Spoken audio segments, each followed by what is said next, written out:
Hello there, I'm Kirk. And I'm Ali. And we're back again for another behind the scenes video on our latest shot on iPhone short film, Sweet Decision. And this time we shot the whole thing in just 1 week. Hey, how you going, mate? We are on the set of Sweet Decision, we're rolling.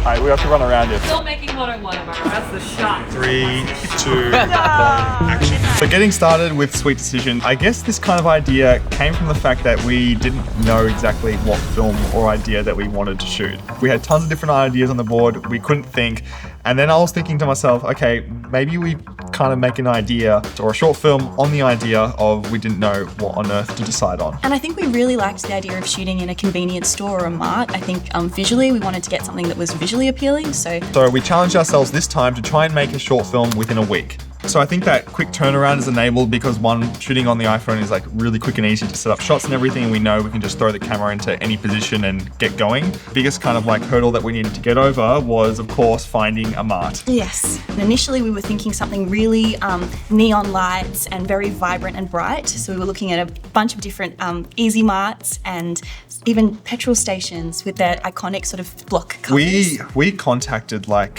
50, 60, 70 different Marts. One thing that we found that when we are pitching these projects and shooting them on the iPhone is that if we're telling the owners, especially small businesses, that we're shooting on an iPhone, they're like, oh, okay, this must be a small production. So they're a lot more lenient, I guess. Because you actually found the spot in there. So how did you actually find it? We were very close to just giving up and paying some ridiculous fee to use some very well-known spot. But we actually found another short film that we really liked on YouTube. Luckily, we were able to zoom in on the store next door and find their phone number and then reverse search the phone number.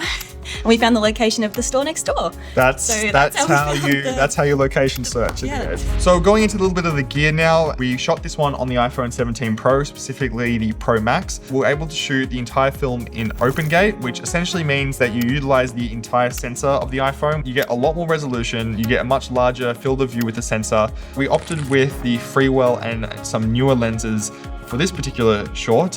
What was the lens we used when Zach was in the crosswalk and we were zooming down? Yes, that's another lens we use. We use a shift cam lens on that one. That was on your iPhone 17 really cool. Pro. Let's use my iPhone. One of my favorite shots was getting the tripod, like doing a really MacGyver setup and strapping it to Zach's waist, putting a magic arm on the end of the tripod, and then shooting up with the wide Freewell lens. I think it was the Freewell, or maybe would have been the wide lens on the phone. Do you know what else was really cool? The high shot in the Mart. I liked that shot, the match from when he was in the Snickers sequence to the... Yeah, that's right. Like when we just wanted to do a shot like that, we just put the phone onto a magic arm, put it up in the air on a C-stand, and it takes like 2 minutes to do a shot like that. Versus if I was rigging it with like my massive cinema camera, it would take like, I wouldn't even probably do it. I'd need a bigger crew in order to organize something like that. One of the cool sequences that we did was when we shot the light flash. I remember watching a lot of Back to the Future and being like, hey, Ali, how can we do this in? So how do we make Laura's hair? That was just my hairdryer. Like so handy. We just plugged that in. You timed it, so we had someone on the light and then me on the hairdryer, and it was like 3, 2, 1. Also blew the newspaper, which I thought was a good little just. And speaking of the newspaper, like we took the photo on the set. We didn't actually have a photo to be in the newspaper. So Van, our legendary VFX artist, you probably didn't even notice, but the image that's in that final newspaper shot was really just like a green tracking plate with some stars on there. And he did a great job, including doing this like reflection in the background, which is something you would never notice, but that just shows like all the things that you might see on screen. You might think, oh, there's no VFX, but we did actually have to do VFX for that sequence. We did. But there's obviously a lot of other components too. Costumes, makeup, scheduling time, storyboards, actually writing down what the story sequences are. We found using Milanote actually really helpful for this particular short. Before Milanote even offered to kindly sponsor this video, we were actually using their software and everything to plan this entire production. So I start with sort of what's our overall story going to be, or a general idea, and usually when we're on a call, I might just write that down, jot it down in that first column. Then I usually set up some separate boards to sort of deep dive into storyboards or costumes or that sort of idea. This homepage lets us branch out into other separate pages. Yeah, so we can have a look at like the main mood board here. So this is like what you've done for like the costumes and kind of the look of things. This is production design. The 2 dream sequences that we call them. This is when we were trying to decide what chocolate bars aesthetically would look good as well. I think if I go back to like kind of the main area, we also have like, this is like my story structure. Again, when I talked about bringing in things into Milanote, like actually having all the story beats, it's the stuff I hand wrote onto the iPad and I brought onto here. And this is kind of how the edit would run. And so once Kirk's sort of given me an idea of that, I'll then turn that into sort of a timeline so that I can make sense of, okay, what's the sort of plot here Yeah. from the opening to finish. And Milanote makes it really easy just to sort of draw and move things around. It's very free form, which is great for production planning. This is like majority of our board here. We even got some other things too, like the references of the music that we wanted to use. I think the main important thing is it's really like having like a proper digital whiteboard that you can have nested menus into, and you can continuously like pack so much in and just have one place for everything. You could write the whole script in here, put files and everything. And yeah, if you're keen to use Milanote for your own project, they have a ton of built-in templates that make it really easy just to jump straight into the project without even having to start from a completely blank page. And also something that I love is that the mobile app syncs perfectly with the desktop version. So I can build or update the boards on the go while I'm on set, on my iPad, or even the iPhone that I'm shooting on. I can't recommend Milanote enough. I'll leave a lot of the information, the links in the description below if you wanted to try out Milanote for free, which you can do. We'll be using it for a lot of our other upcoming productions as well too. We are on the set of Sweet Decision, our third shot on iPhone short film, or fourth one, I've lost track. This is the first one we're shooting on the iPhone 17 Pro Max, plus a few other accessories, lenses, things like that. But today I wanted to show you a bit of a walk around tour of this set that we've got going. We've hired out this convenience store, which has been very convenient. No pun intended. We'll start off with some of the lighting. Again, I like to keep things really, really basic. A lot of the fluorescent lights that we've got going on here are like pretty much everything we've been using, just practical stuff, nice and easy. I've got a key light, which is just a really old soft box with an Amaran 200X on the back of it. Again, you don't really need that much. It's like, we've used this light for pretty much everything, and it's nice and simple.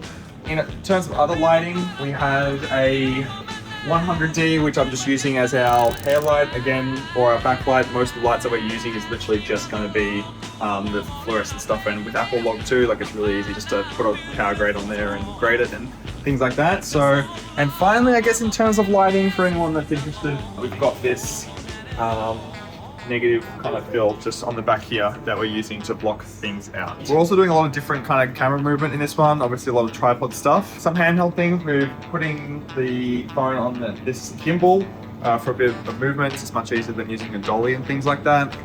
Over here we have our casting crew. We've got all these guys. Oh, Zach is now no longer old. Hey.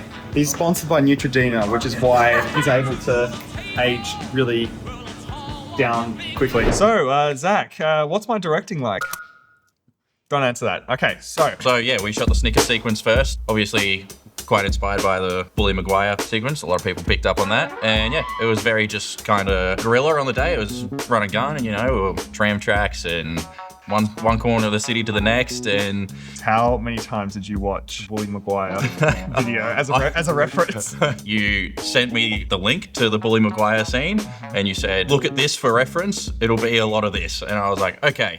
I didn't click on that at all because I kind of just knew the scene. I was like, all right. And I asked you, I was like, what song would we be possibly using? And then we used, I kind of wanted to know what tempo I was dealing with. So I was listening to the song, just dancing like kind of like the day or two leading up to it. One of the things that was like most helpful was actually playing the song while we were shooting. Yes. That was your idea. Like I thought, okay, that'd be cool, but I'm also like self-conscious of people around being like, oh, they're playing music and stuff, but you actually found it really helpful. Like, well, why was that? Tempo mainly, so that I could step on the beat, how I was gonna dance, because my original thinking was if we were just gonna film whatever, it might have been harder for you to line up in post to be able to make those cuts and make it work as well. And so I kind of figured, yeah, let's get the music going so that I can know what I'm dancing to, and you can also then have a reference of what you're gonna cut at. One of the biggest things about shooting in the store was you had a bit of work done. I did have a bit of work done. Oi! How you going, mate? Had nearly 3 hours of work done, and that was fine. I tell you what, the 3 hours work, prosthetics, having them done was fine. You know, we were at Lou's house, she was lovely. Lou is our makeup artist. The makeup artist. Very talented makeup artist that transitioned Zach into this old From man. me into an old man.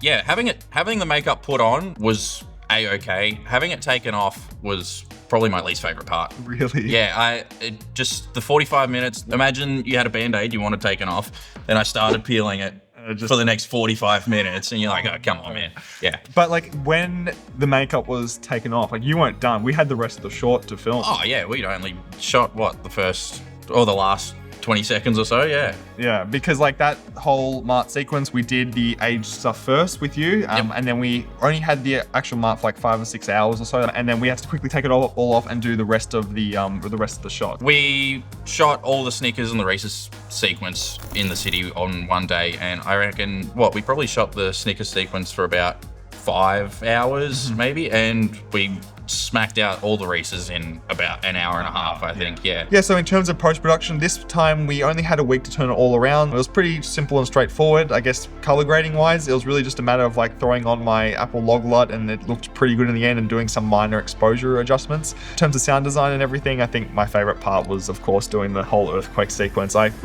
probably had like 40 layers of sound mix stuff there. What feeling are you trying to build there? I wanted it to be completely nonsense. Like I was gonna go like, okay, is it gonna be an explosion? Is it gonna be like a firestorm or something? And I'm like, okay, we just shook the racks and everything in the shots, and like, I mean, Francois and Ronan did behind the scenes at least. So I wanted to make some earthquake effects, and I think it was just kind of amusing to do that. And that was like the last thing I did for the short. So yeah, in the end, we're really able to put this whole short film together because we just had that attitude of going out and trying to get something turned around within a week, and a lot of planning. And because we did a lot of planning very quickly, very easily, that's what I guess kind of made it happen. It's kind of ironic because the whole film is about agonizing over a decision, but in this production and planning process, we had to decide things very quickly, and we just had to keep deciding things. And I think that's on every short. It's just a bunch of decisions you just have to make and stick to. And on that note, thank you so much for watching another behind the scenes video. And of course, there's another behind the scenes article for Sweet Decision, which I'll leave in the link in the description below. But until next time, have a wonderful day, stay safe, and of course, do take care.